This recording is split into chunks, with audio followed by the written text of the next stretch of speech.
Welcome back to the Executive Pill with Alex D. Tremble, and I'm your host, Alex D. Tremble. Let's talk about one of the most underrated but essential, absolutely essential leadership tools, the start, stop, continue assessment, and specifically why the stop part is the most powerful move you can make. So, for those who don't know who I am an industrial and organizational psychologist, executive coach, and best-selling author of Unlocking the Executive Advantage, Relationships That Work, and Leadership Sucks. Sometimes. I've worked with Fortune 500 leaders, I've worked with federal agencies, and I have the honor of running GPS Leadership Solutions, which focuses on helping executives and their teams increase trust, increase productivity, and proactivity so they can ultimately increase profit for the organizations and for their teams. So trust me when I say mastering what you stop doing is a game changer. So let's jump into this. Um, if you haven't dealt with it, start, stop, continue assessment, I'm going to just provide a really quick overview for it because I promise you this is a extremely amazing tool, extremely amazing assessment to do. I first did this actually my first executive coach did this for me when I was like 25 years old. Yeah, I was amazing. I had an opportunity to work with this guy, and he did a very simple thing.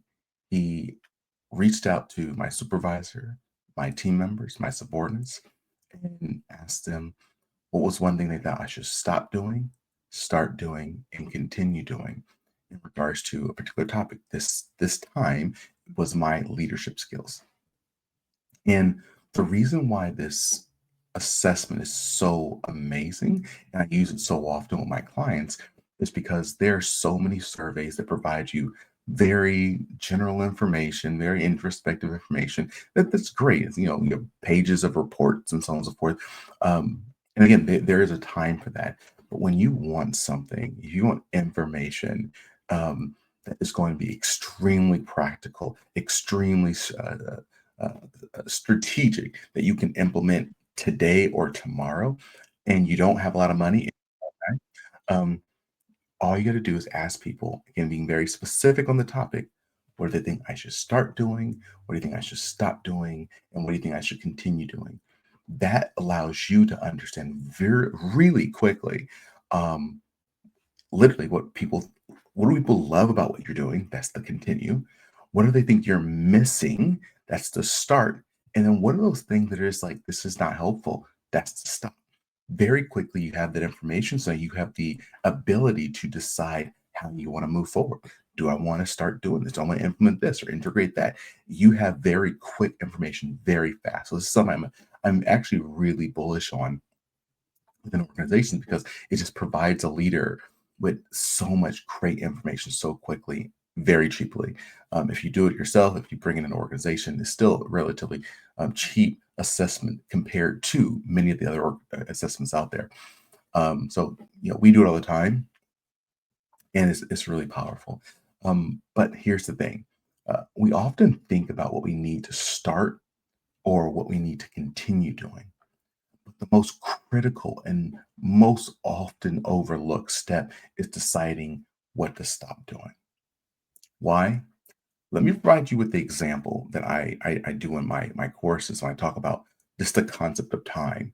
Um, I want you to think of pie chart right now, right? A big circle pie chart. And if you were to take a moment right now to literally make a circle, and then you maybe carved out a section of the pie that was for time you spent on doing work.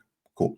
Then maybe you carve out a time for your commuting, and you carve out some time for a percentage of your day, and you only have 24 hours in a day, um, for commuting, for eating, for sleeping, for hanging out with your partner, for reading, for working out, for you just list off as much as you can within a typical day that you normally do. So you have filled out that time. You have 24 hours a day. Okay. And then I would ask the question, okay, cool. So where's your free time? And then the person would be like, well, I do read a little more in my free time. Okay, cool. Put that on there. Say, okay, they'll make a little slice of the pie and they'll put reading. I said, okay, cool. Okay, now where's your free time? And he said, well, um, Oh, yeah, okay, yeah, I do have a I hang out with my friends a little more, and they'll add a little more slice, and I'll put hang out with friends. I'm like, "Okay, look, if you're reading at that point, you're hanging out with your friends at that point, that means it's not free time. Where's your free time?" And they start to smile, they start to get a little confused at what to say. I'm like, "Don't worry, it's a joke. I set you up for failure." Because the reality is there is no free time. There is no such thing as free time. Every minute, every single second of every single day is being used by doing something, sleeping, eating, hanging out with friends, reading, going to work, thinking about something, going for a walk. Every moment of every single day is accounted for. There is no such thing as free time. So here's my point. Let's say someone asks you to, let's say your supervisor asks you to start a new project, right? That project going to take you approximately 2 hours to complete. Where do you do it? How do you fit that into your day? And I'm like, I said, well, why? What's so confusing? What's so hard? Why don't you just add 2 hours? It takes you 2 hours to add 2 hours. You don't you get 26 hours? And they're like, no, no, we don't get 26 hours. Okay, so what are you going to do? How do you fit this in your day? Well, I guess I gotta reduce maybe the time I hung out with my family that day, or maybe I reduced how much time I had on this other project I was working on. I said, okay, here's the point. When you try to start something new, the only way to integrate something new into your day is to reduce and or remove something else. That's the only way. You have to reduce or remove something else if you are going to do it. That's it. It's math. If someone's going to take you 2 hours, you got to find 2 hours somewhere. Now, that's not the problem because in that exercise, they're looking at their pie chart and they're saying, okay, I'll remove this or remove that. But is that what we normally do? Hmm? Do we normally step back, look at everything we're doing and say, okay, I guess I'm going to reduce this over here, I'm going to reduce that, and so on and so forth? No, we don't do that. What do we do? You just jam things into the day and something falls off, right? Maybe the project that you thought was important, but you just forgot about it because it's a new initiative and now you're falling behind on that one. Or, like many people, you unintentionally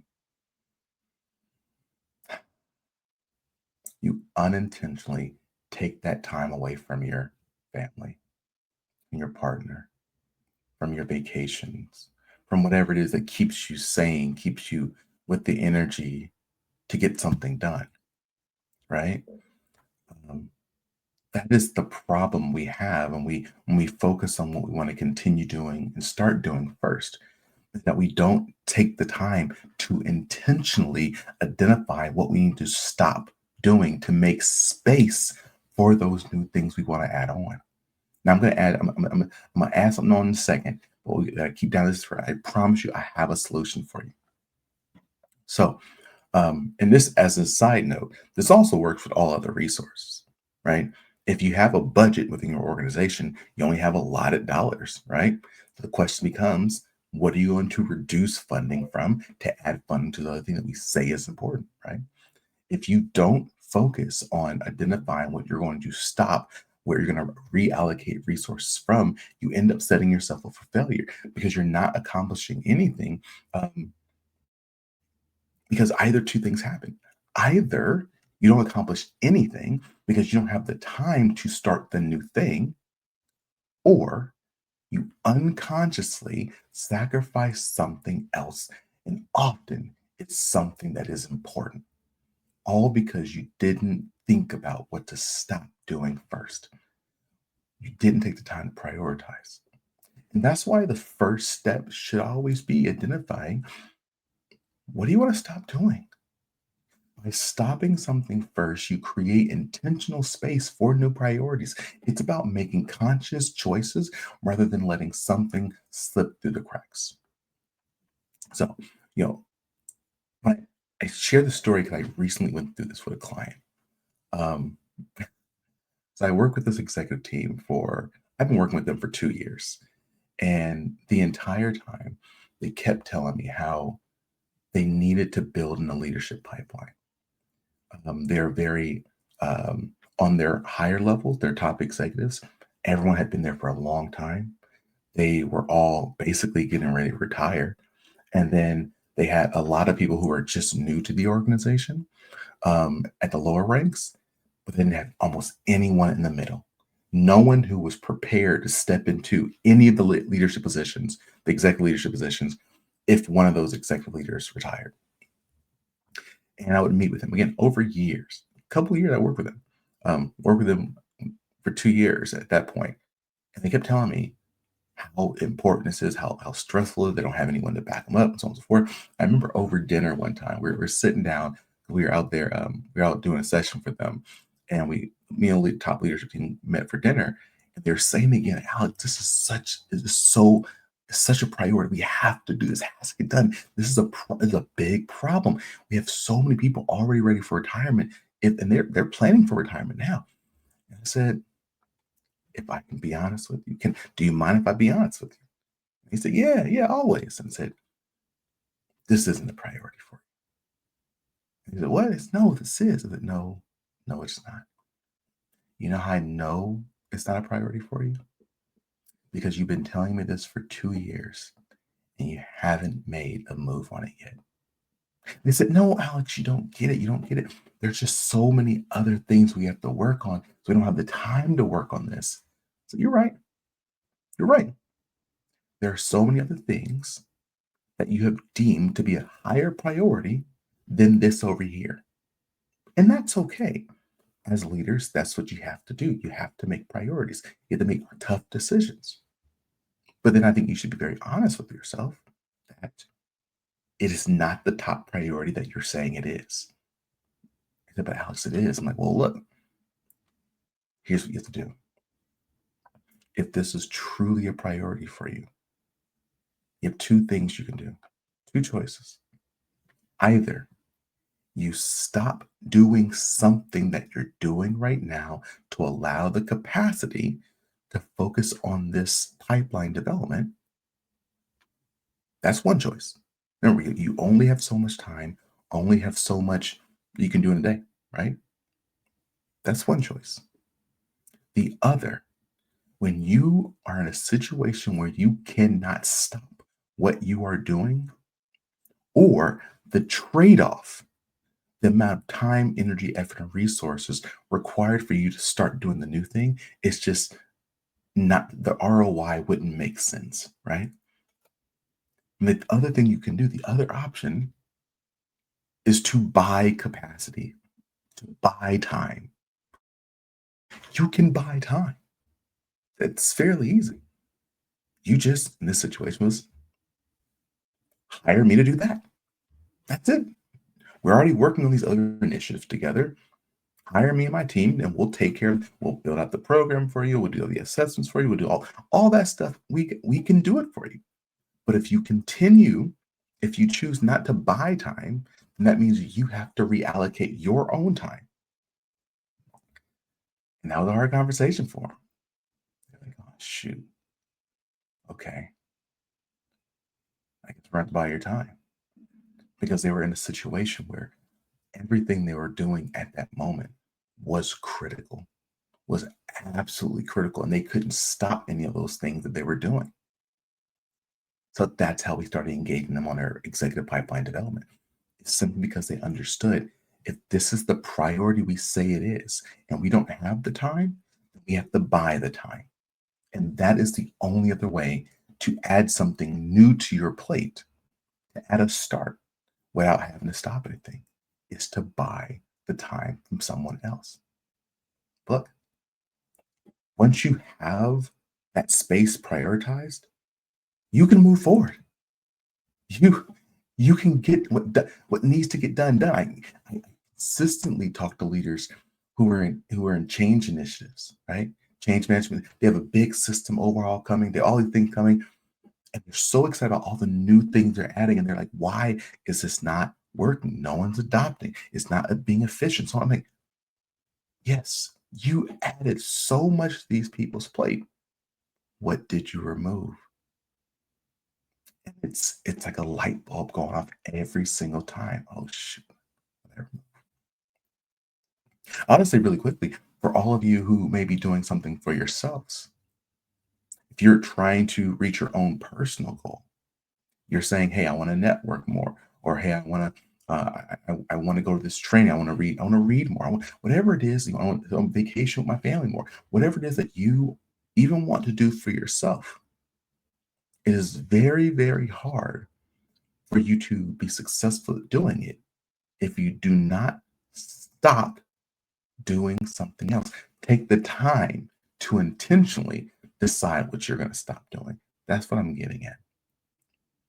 So I wrote about this in my most recent book now, Leadership Sucks Sometimes. Um, but here's the reality. Leadership is about making hard calls. A quote I learned a while back that I absolutely love. Um, but I can't remember where I heard it from. I really, really love the quote.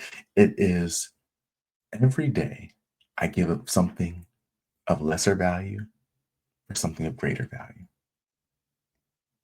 Every day I give up something of lesser value for something of greater value. That means every day I am choosing to allocate my time and resources towards the thing that I believe has the most value for me, my team, my organization.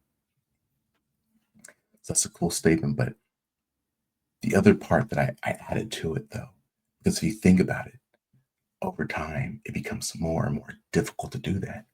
Why? Because after a while, you've given up those things that are the easy things that are less value. You've given up those things, and now you've added to your plate things that are of greater value. But at some point, all those things that you have on your plate are valuable, but still, there's probably something of greater value. So that's why sometimes stopping something is so hard because we've been tied to it. We're connected to it. We've given up something else to allow time for that. But we have to remember that life is not static. It is consistently changing. We're consistently, hopefully, growing and being provided with new and better opportunities. And it doesn't mean that you be shifting directions all the time, but understanding where you want to go and the thing that is going to help you get there the fastest, the quickest, the highest probability. You need to be able to adjust. And there's a thing called it's a bias. It's called oh my god, I can't think of the word right now, but it's like commitment bias. Where once we've done something for so long, we'll come up with excuses to continue doing it. Sunk cost bias, sunk cost bias. We will make up excuses in our mind or for our teams so we continue doing it because we've invested so much time in it. We've invested so much money in it. Well, if we just go a little bit longer, it'll pay off even though we know in our hearts of hearts, this is not the right decision. We have to be willing to pull the zip cord and say, you know what? Yes, we had invested in this for so long, so many dollars. And this is not the right decision anymore. So let me cut, tie, and go the other direction.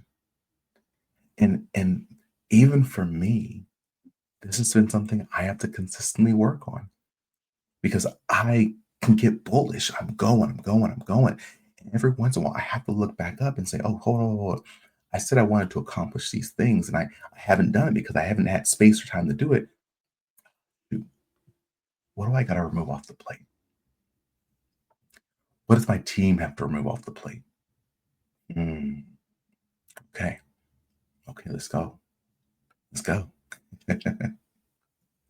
So you all know we're talking about this start, stop, continue. So let's end again with our stop, start, continue reflection. See, if you first, the first thing you need to start doing is clicking the like button. So if you haven't clicked the like button, make sure you click that and put a comment below. Tell me if you like this episode. Love it, love it, love it. Love to hear what you're interested in hearing more about. Okay. So first things, click. Second, what will you start doing once you've made space?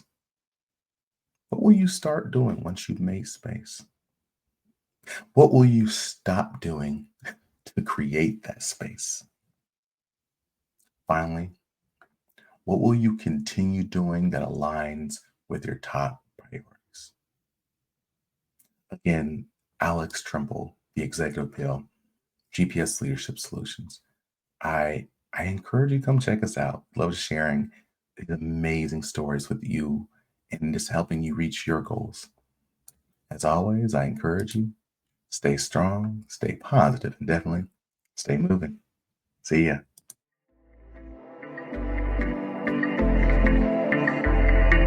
Thanks for listening to The Executive Appeal with Alex Tremble.